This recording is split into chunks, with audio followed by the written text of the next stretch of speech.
expand our imagination. Justification for being what you are.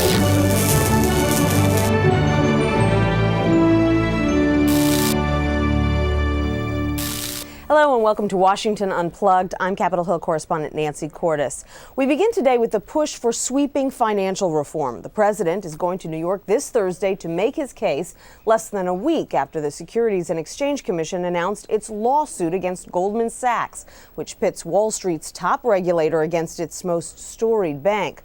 Goldman Sachs, which has first quarter profits that soared to over $3 billion in the first 3 months of 2010, is now going on the offensive, hiring Mr. Obama's former White House counsel, Gregory Craig.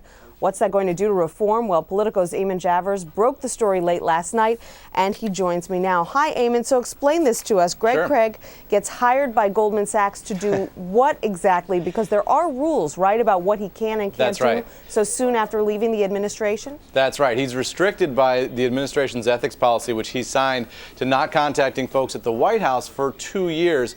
But he is allowed to talk to people up on Capitol Hill, and my understanding he has been doing that. There are congressional investigations into Goldman Sachs, as well as that SEC investigation, which resulted in charges last week.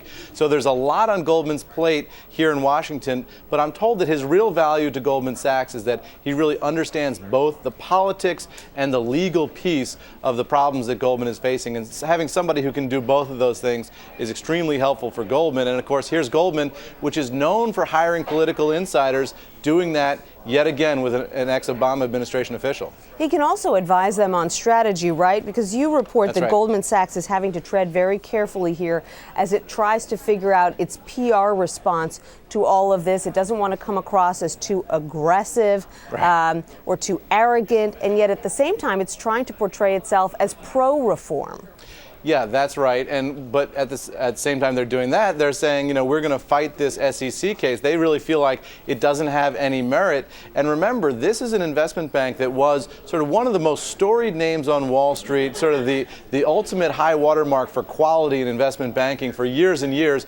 Now they're sort of known as the giant vampire squid, according to Rolling Stone, and they've really become the bank that everybody in Washington loves to hate. So they've got a real political problem and a PR problem on their hands. Greg Craig just knows this town backward and forward, and he knows Democrats backward and forward, and Democrats are in power on both ends of Pennsylvania Avenue. That's going to be a real asset for them. Right. Now, there's still a lot of talk, as you know, about the timing of this fraud case being announced on the eve of the president's trip to New York to sell Wall Street on financial reform, right when the Democrats are coming out to make their big push. What have you been able to learn about that? Well, the White House and the SEC say there was no coordination. In fact, any coordination between the two would have been improper and unethical. But, there are Republicans who are real skeptics on this. And I talked to a few of them yesterday who said, I just don't buy it. It's just simply too convenient. Whether there was any coordination or not, the folks over at the SEC certainly know that charges against Goldman Sachs of all firms would help Barack Obama, as they have done. It's really put some Republicans who are wavering on the real hot seat here. There are at least 8 by our count at Politico, Republicans who might vote for this thing at the end of the day, maybe more. So all of those folks are really sweating it out now that they don't want to be seen in an election year as voting for Wall Street. Right. It's a tough position for them to be in. Another question about Goldman. It's been such a huge donor to Democrats over the past decade or so. The company and its employees contributed, I think it's almost $1 million to President Obama's campaign. Is that all going to change now? I don't think so. I mean, firms are kind of tactical about this. I mean, they contribute to Democrats, but they also contribute to Republicans, and they sort of lean one way or the other based on who's in power in a given year, who's likely to win the next election. Goldman Sachs is going to continue to be a powerful political player. They have always seen, the use in having their former alumni going into politics. We saw Hank Paulson, President George Bush's Treasury Secretary. He was the former CEO of Goldman Sachs. So clearly they've been playing both the Republican side and the Democratic side of the politics game in Washington for a long time. Right. Some have called it a revolving door. All right. Eamon Javers at Politico, thank you so much for joining us today. Hey, thank you.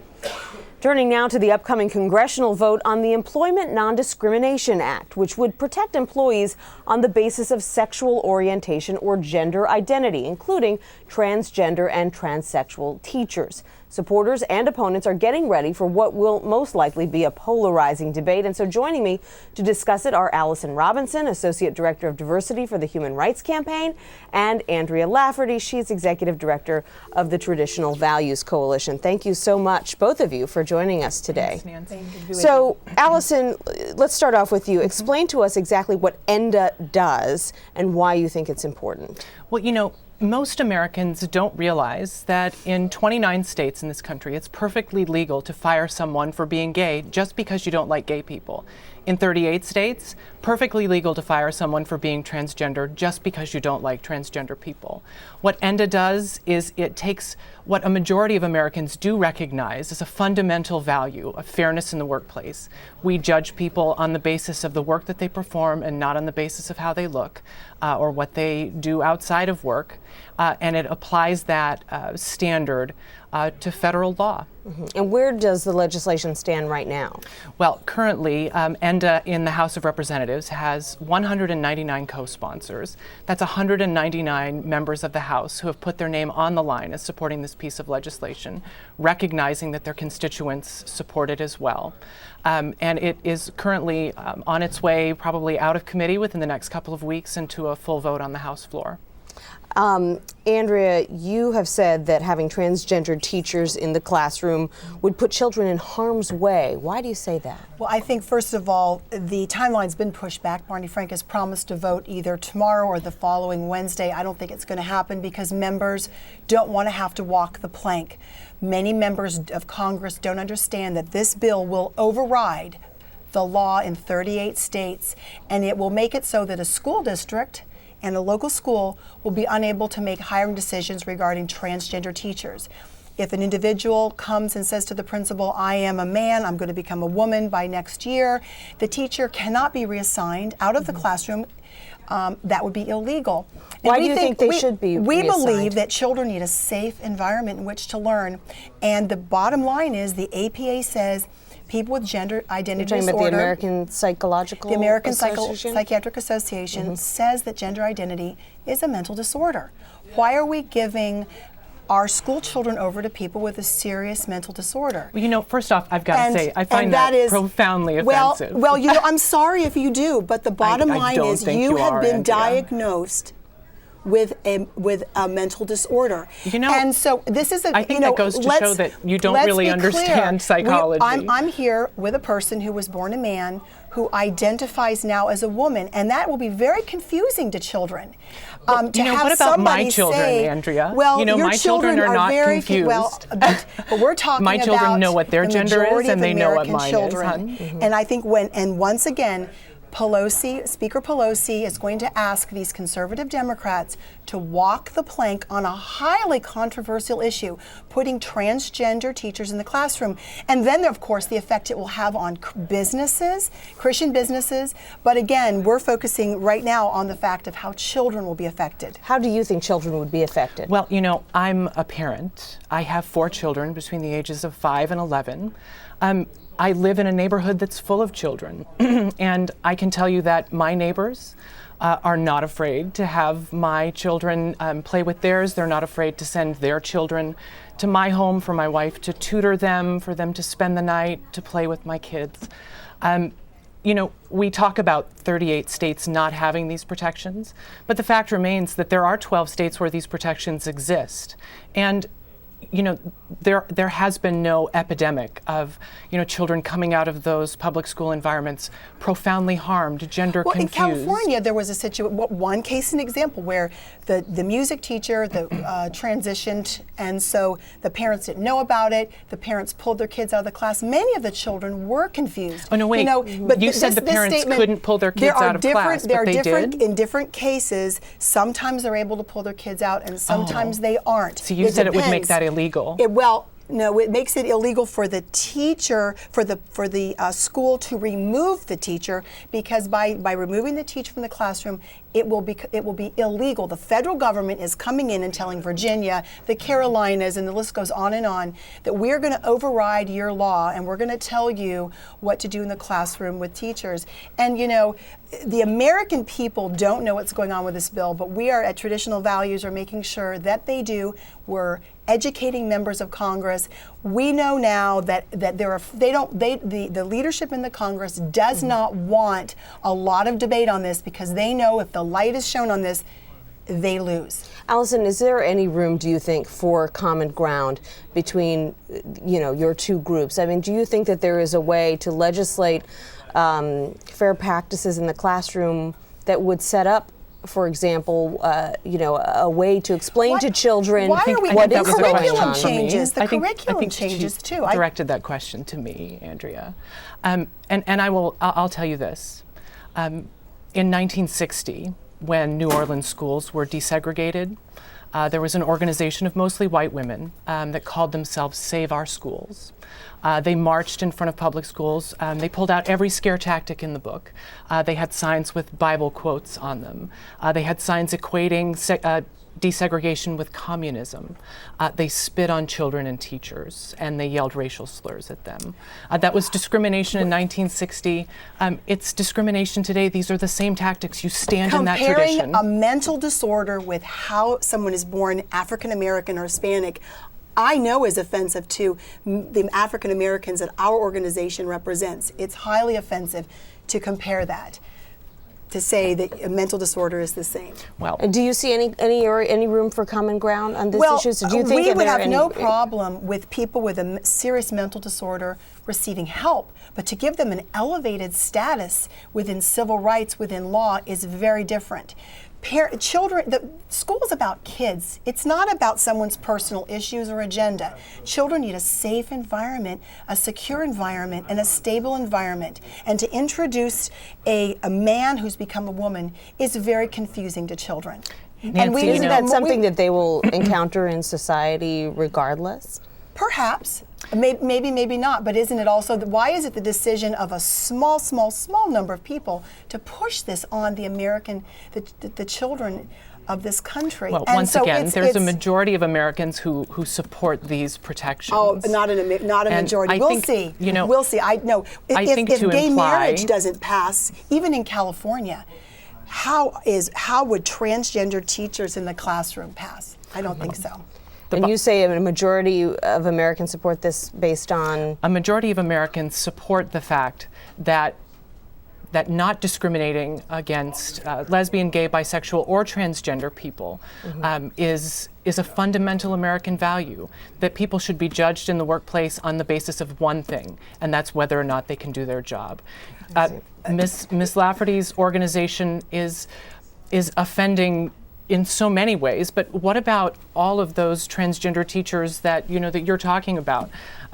First off, how many of them are there? By our counts, less than half a dozen in the last 10 years. But we have to have some real discussions. What we know from the gay and the transgender community is that most individuals that have so-called sex changes actually don't physically change their sex. So we know that they're female from the waist up and male from the waist down. That is very confusing to children. Do children see them from the waist down? Well, and that's part of the debate about, and even Barney Frank has said, you can't expose yourself. I personally had this happen to me with my mother and my small child in a pool in the city of Alexandria, Virginia, where transgenders came into the bathroom. And that is a part of the discussion with this bill. And they know when they bring in the bathrooms, they may change the language, but children are going to ask questions. Children understand boys and girls are different. It just adds a whole element of confusion that's unnecessary. Would we bring in other people with a serious mental disorder to teach our children? If you take the transgender piece out of it, where do you stand on sexual discrimination against gays and lesbians? But you can't. So you can't do that because there is a commitment by the gay and transgender community and the leadership of this Congress that it will be a package. So we can only discuss ENDA in relationship to gender identity remaining in the bill, because that is the reality of what we're talking about. And obviously this bill would have to pass not just the House but the Senate as well. Yeah. It passed the House a couple of years ago. The Senate didn't take it up, so what we'll be watching now is whether it does make it out of committee in both the House and the Senate, which have very packed agendas right now, and actually hopefully make it to the floor of both houses of Congress before it could be made into law. Andrea and Allyson, I want to thank you both so much for coming in to discuss this. I know it's a tough topic. Andrea Lafferty of the Traditional Values Coalition and Allyson Robinson of the Human Rights Campaign. Thank you both so much for joining me today. I really appreciate it.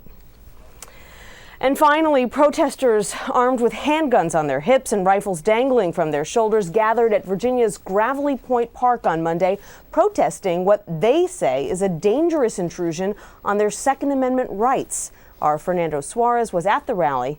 Take a look.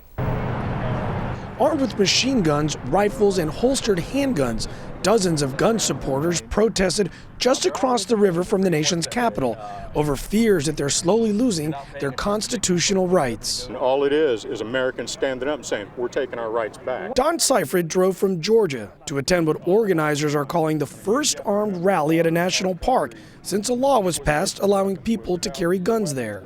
You know, most people, as you've seen here, I mean, we have weapons all over the place, and you don't have people running around shooting at each other.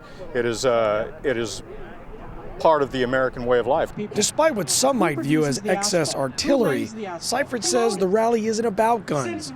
It's about the Constitution. You know, the guns are secondary. The guns are just part of the Bill of Rights, just like your free speech. You're sitting here, talking to me right now using your free speech. I just decided to use more of my rights today. Rights that Justin Coleman, a computer programmer from Columbia, South Carolina, also supports. Well, guns are guaranteed by the Constitution. What the Second Amendment says is the right of the people to keep and bear arms shall not be infringed. That it's not a confusing statement. There's nothing tricky legal language about it. It's just a plain and simple statement of fact. What does make it tricky, though, is that gun laws and open carry laws vary from state to state, which is why this rally is taking place miles away in Virginia and not in front of the Capitol, because carrying guns in the District of Columbia is illegal. We are here as responsible citizens. We are here as taxpayers and voters, and we want the government to get back to the Constitution.